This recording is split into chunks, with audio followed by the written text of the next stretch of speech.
Alpha Omega.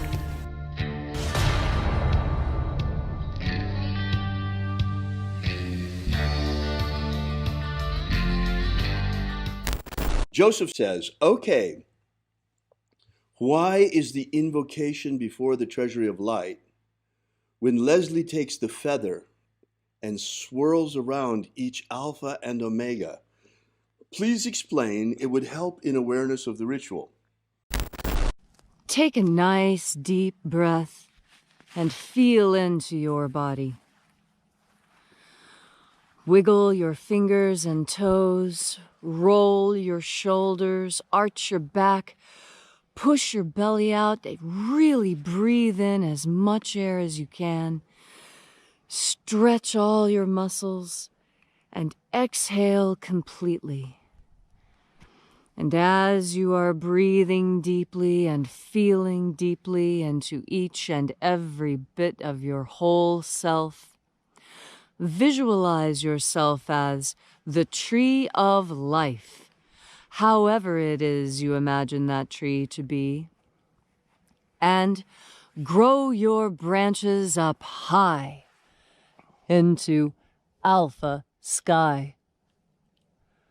Drive your roots down deep into omega earth.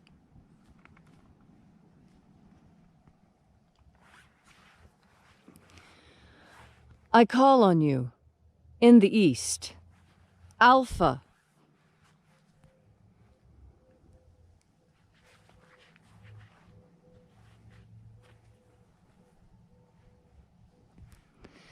I call on you in the west, Omega.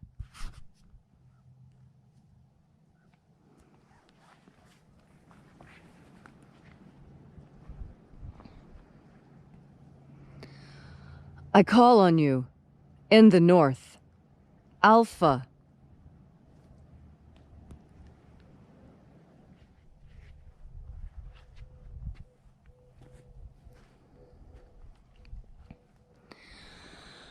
I call on you in the south, Omega.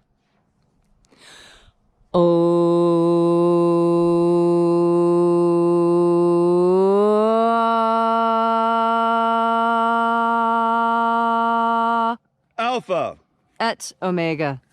the beginning And the end. and the path of the sun between, birth And death. and the path of life between. I am the Alpha. And the Omega.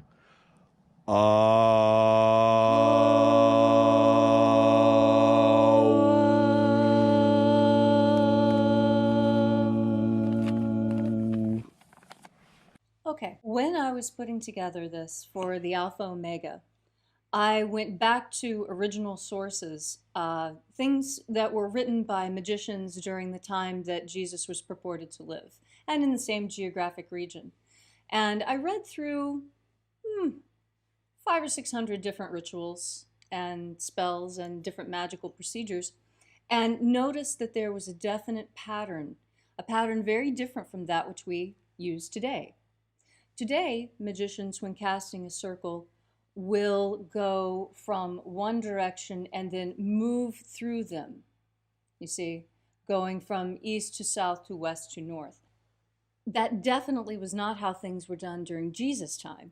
In Jesus' time, what was common was to use opposites.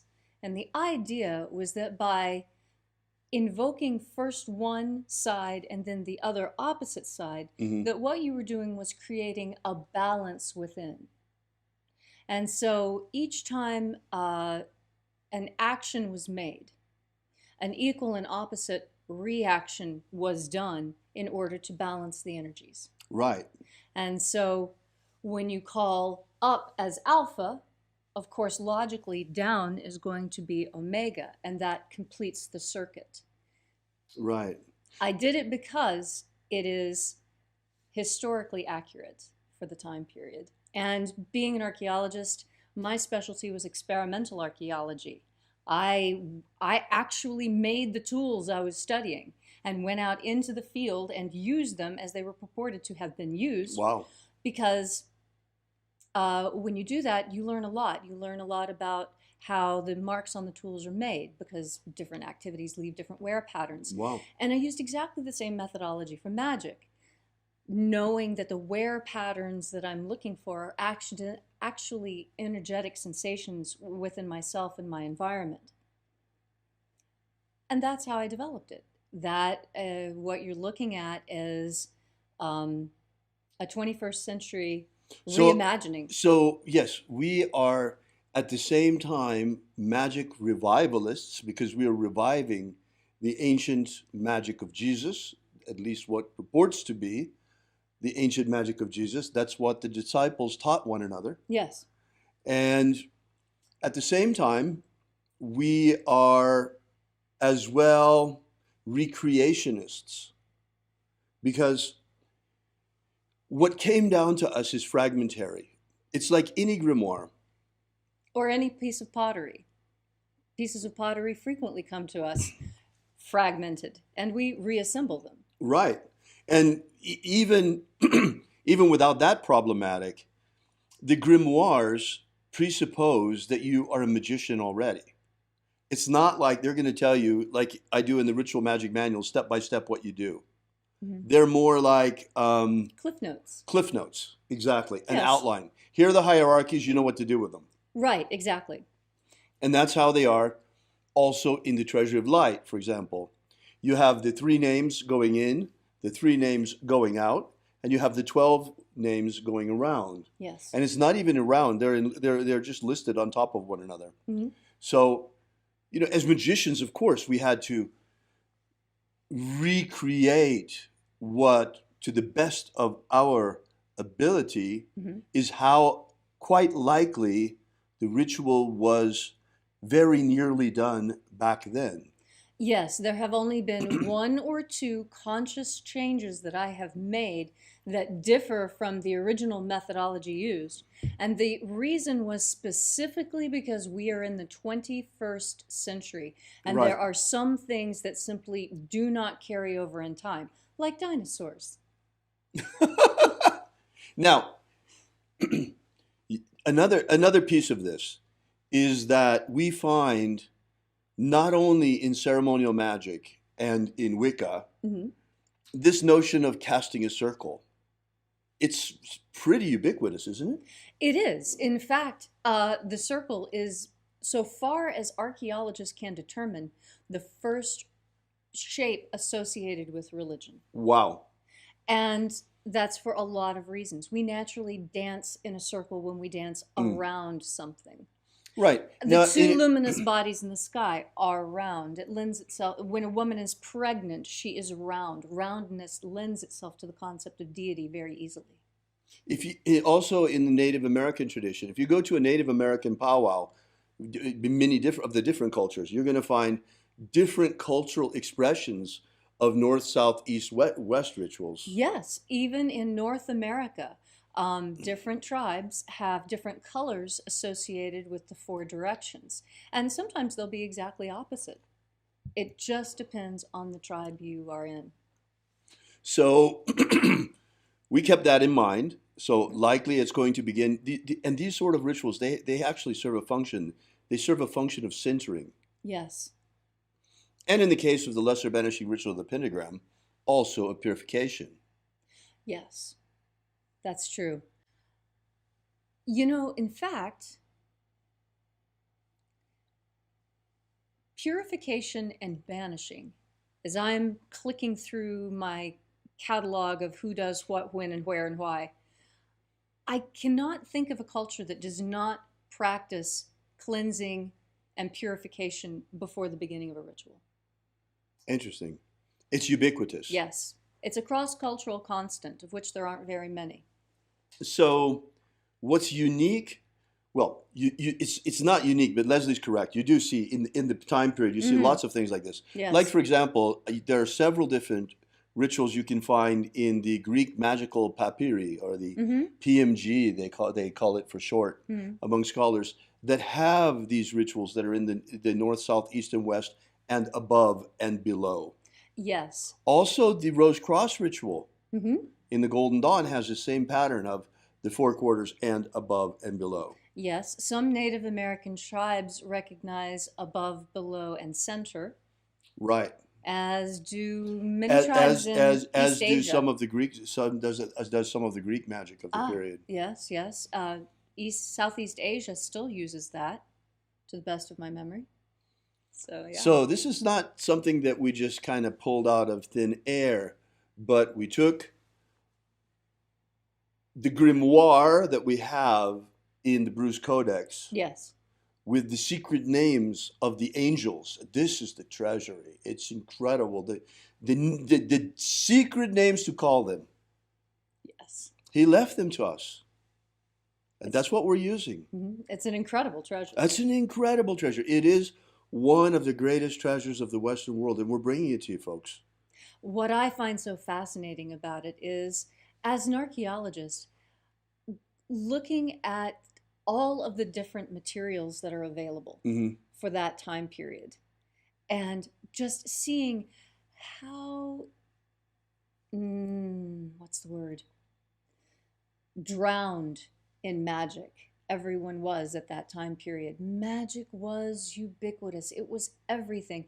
Magic was as important as money and was talked about and used as frequently. Right. The other thing that's really unique about that ritual, that the way that you created it, Leslie, and that we practice it in the Alpha Omega, is that rather than working in a circle, it works with opposites. Right. It works north to south, east to west, above to below. Yes. So what's very interesting there is what you're doing. What she's up to is she's creating with this part of the ritual. She's opening both the solar current, the path of the sun, from east to west, and the magnetic current, the path of the earth, from north to south. And a cosmic current. Yes. From above to telluric, a cosmic telluric current as well. Yes, and you literally become the connection between heaven and earth in that moment. So this is the meaning of the Alpha Omega ritual. That can be used in opening, it can be used in closing. Use it as much as you like. You're welcome to. You know, it's our gift to the world. Yes. Oh, he asked about the feather. Oh, right. That's correct. Would you like to Yes. say something about So I that? should say something about the How about, feathers. how about you get it? Of course. So these are the two feathers that I use most often. And they're both turkey feathers. It's just this one has been painted to look like a golden eagle, and this one has been left natural. Now, the reason for using a feather was actually quite conscious. Oh, by the way, if people would like to get feathers like this, I mean, because, you know, eagle feathers are illegal. It's not possible for us gringos, to have eagle feathers, unless part of the Native American church. And these are the next best thing. It works just as well. It is painted turkey feathers, and if someone is looking to find a great imitation eagle feather so that you can use the energy of eagle and yet legally, it's where Crazy Crow Trading Post. Crazy Crow Trading Post. You can find them online. It's a Native American trading post. They have really, really great stuff. In fact, it's where I get all my replica materials. I make quite a few replicas, museum-style replicas of different artifacts that are really popular. And that's where I get my materials for making those things. Very authentic, very accurate. Reproductions, reasonably priced. It's fantastic. Right. Now, the other thing, as long as we're talking about the magic of Jesus, I'm just going to make this real brief because we want to take some more questions. But as long as we're talking about this, in addition to the treasuries of light, there are the baptisms and a ritual for the forgiveness of sins. And there's a system for ascension, for rapture, rising through the 12 planes into the kingdom of light. So that's what's in the Bruce Codex. That's what the whole system entails. And we will, as time goes by, be making more and more of this system accessible to the public in a way that's easily usable by a lot of people? Yes, I have been working on rewriting and sculpting. And making it accessible. Yes. Thanks really for asking that. It's really a labor of love, getting up every morning and getting out there. And Leslie is really so disciplined. She's getting the fire going for us as well in the morning lately, so that It's a lot of fun to it's start not fire. quite as cold as as it's been. Yeah, you would be surprised how that fire actually keeps us quite warm when we're out there. I don't know if you noticed this morning, but this morning it was so cold we actually came around to the other side of the fire to purposefully stand in the smoke. Because, you know, whichever way the smoke is blowing, that's also which way the heat is blowing. So.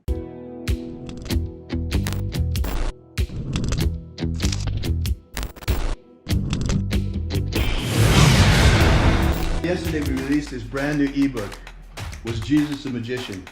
Give you the basic background of the rediscovery of the lost books of Yahweh, how it happened, why they were repressed, why it is that the magic of Jesus was nearly destroyed and wiped from the face of the earth, and the miracle by which it survived.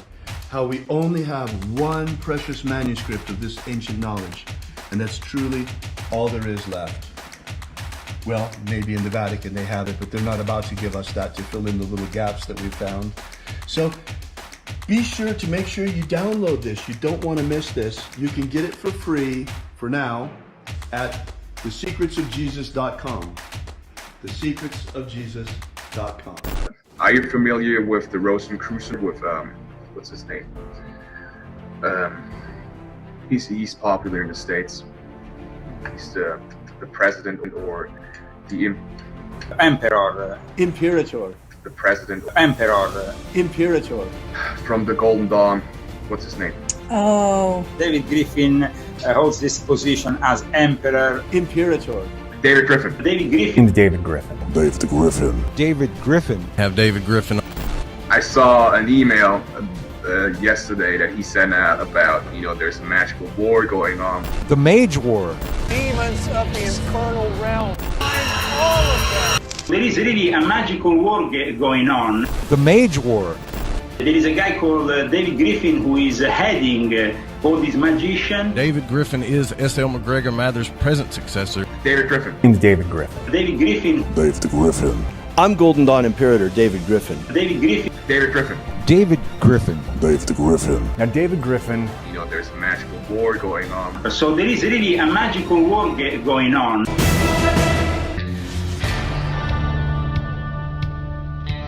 Alpha Omega.